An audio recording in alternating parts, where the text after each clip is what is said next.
राजा चंद्रभान एक बहुत ही अच्छे राजा थे।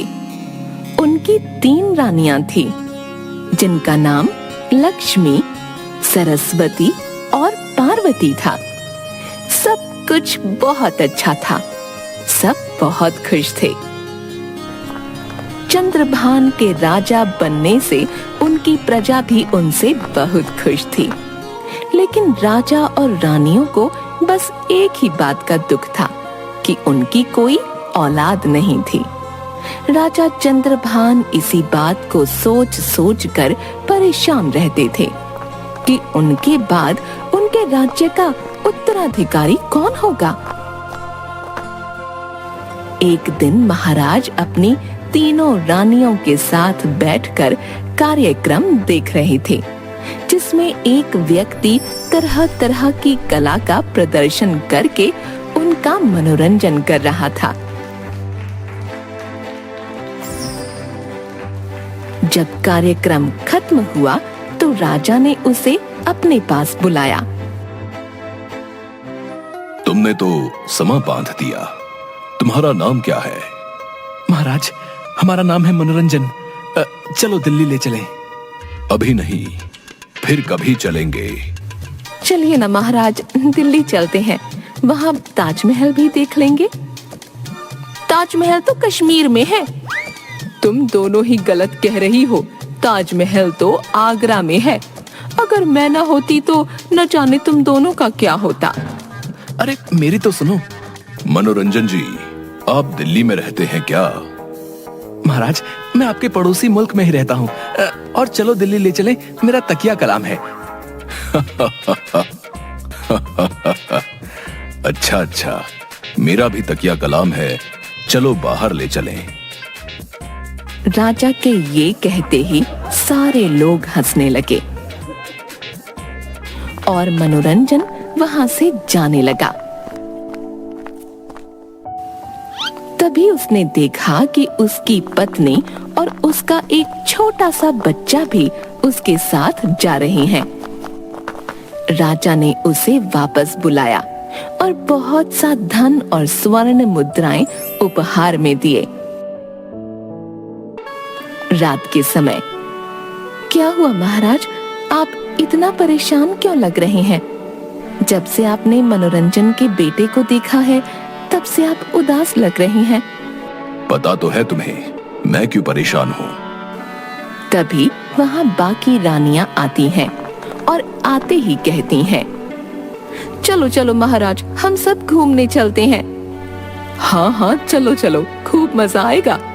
एक काम करो, तुम सब चले जाओ, मेरा मन नहीं है। चलिए ना, आपका थोड़ा मन बहल जाएगा, और बहुत दिनों से हम कहीं गए भी तो नहीं हैं।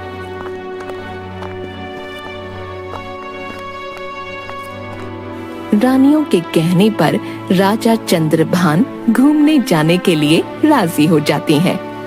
ठीक है, तो तुम लोग तैयारी कर लो, हम लोग कल सुबह घूमने के लिए जाएंगे। तीनों रानियां तैयारियों में लग जाती हैं। रात होती है। चंद्रभान अपने कमरे में जाते हैं। तब वहां कोई नहीं होता। तीनों रानियां घूमने जाने की तैयारी में लगी हुई थीं।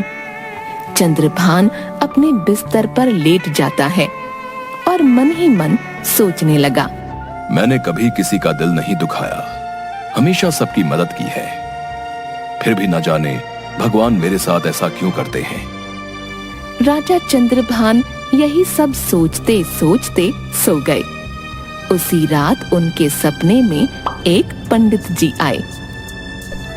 राजा चंद्रभान, अब तुम्हारे दुखों के अंत होने का समय आ गया है। कल तुम जब घूमने जाओगे, तुम्हें एक आम का पेड़ दिखाई देगा, जिसकी डाली पर 3 आम लगे होंगे, जिनको तोड़कर तुम अपनी बीवियों को खिला देना। ऐसा करने से तुम्हें जरूर संतान का सुख प्राप्त होगा। इतना कहकर वो पंडित वहां से गायब हो गए। तभी राजा चंद्रभान की आंख खुल गई और वो इधर उधर देखने लगा। अरे, ये तो सपना है। मैं ज्यादा सोच रहा हूँ इस वजह से ही मुझे ऐसे सपने आ रहे हैं। राजा यही सोचकर सो गए। अगले दिन उन्होंने अपना ये सपना अपनी तीनों रानियों को बताया। अगर आपको ये सपना आया है तो जरूर ही कुछ होगा। हाँ, जीजी सही कह रही है, और वैसे भी हम घूमने तो जा ही रहे हैं, ढूंढने में क्या दिक्कत है, ढूंढ लेंगे। दोनों रानियां चंद्रभान को उस पेड़ को ढूंढने के लिए कहती हैं, लेकिन सबसे छोटी रानी कुछ नहीं कहती। चलो चलते हैं, घूमने चलते हैं। सभी लोग घूमने के लिए जाते हैं।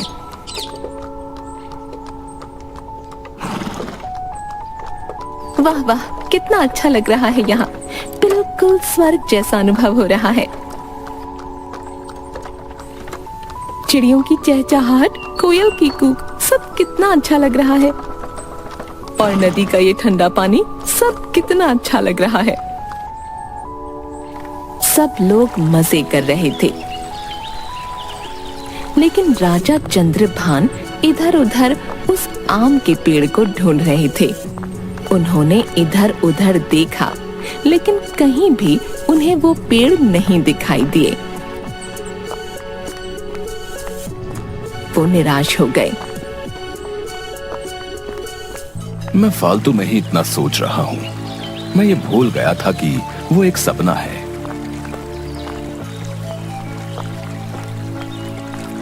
महाराज, चलो आगे चलते हैं। चलो। वो लोग आगे जाने लगते हैं। तभी उन्हें रास्ते में एक पंडित दिखाई देता है। उन्हें देखकर उनके मन में एक आस जग जाती है। वो उनके पास जाते हैं। बाबा, यहाँ कहीं आम का पेड़ है? हाँ, पास में ही एक आम का पेड़ है, लेकिन वो तो काफी साल पुराना है। अब तो उस पर फल भी नहीं आते हैं। अच्छा, फल भी नहीं आते? चलिए ठीक है। राजा चंद्रभान अपनी रानियों के साथ आगे जाने लगते हैं। तभी उन्हें वो आम का पेड़ दिखाई दिया। वो उस पेड़ के पास गए तो उन्होंने देखा कि उस पेड़ पर केवल 3 आम थे। अरे, ये कैसा पेड़ है? इस पर तो बस 3 ही आम हैं। चंद्रभान उन आमों को देखकर खुश हो गया।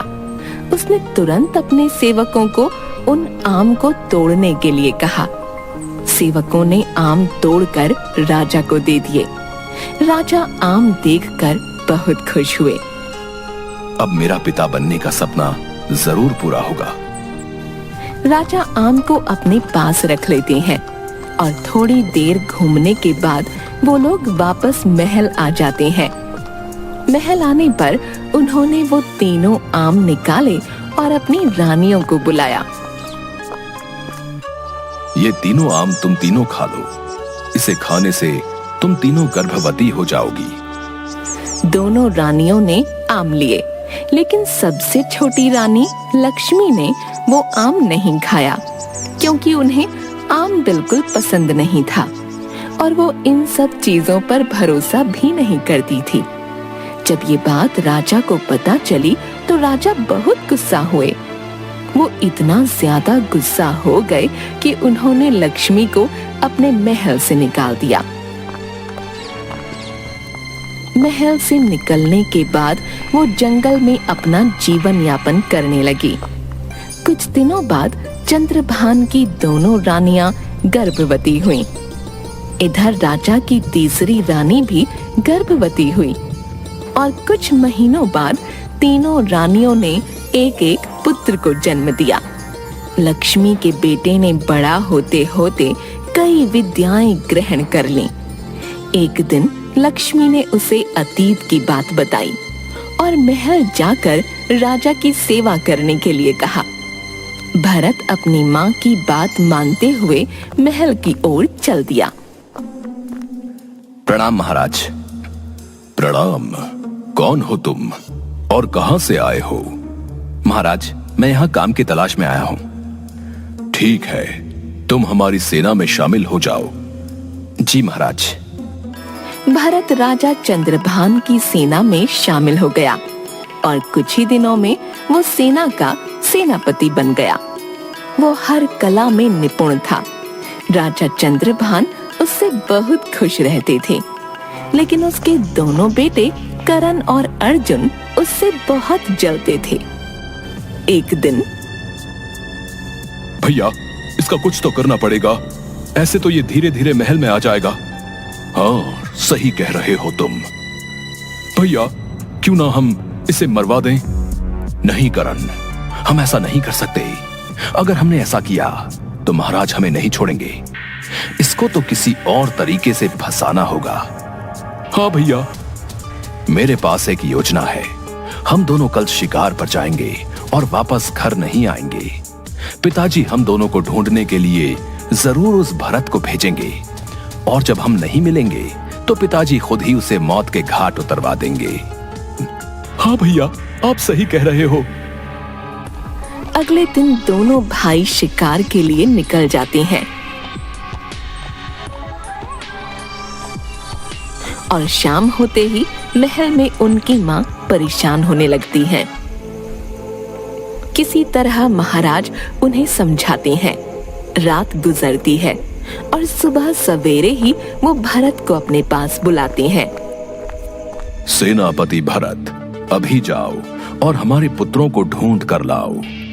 अगर तुम हमारे पुत्रों को लाने में असमर्थ रहे तो तुम्हें इसके लिए मृत्यु दंड दिया जाएगा।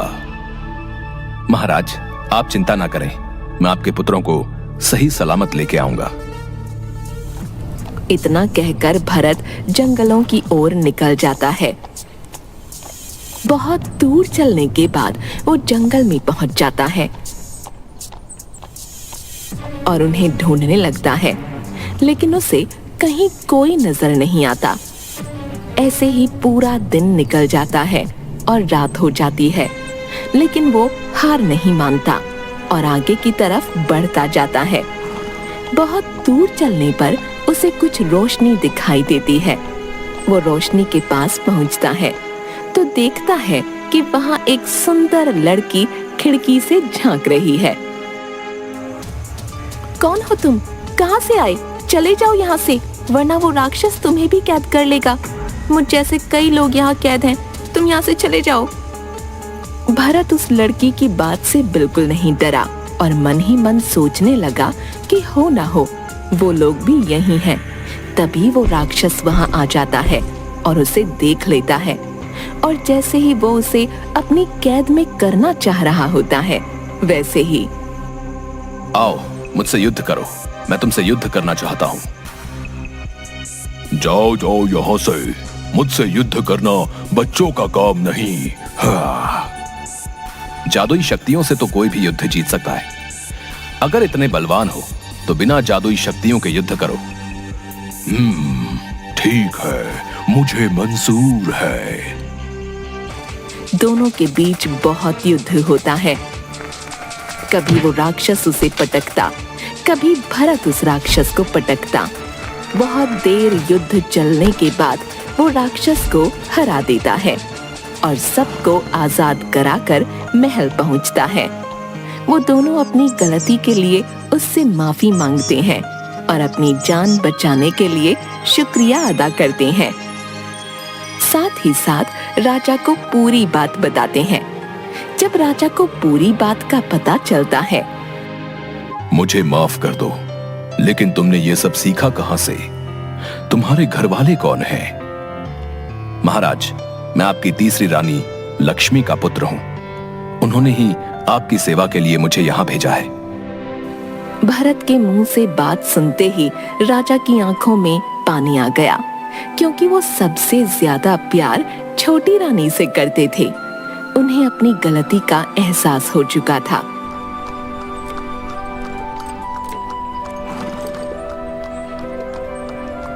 और अपनी गलती की माफी मांगी और वापस अपने महल साथ लेकर आ गए।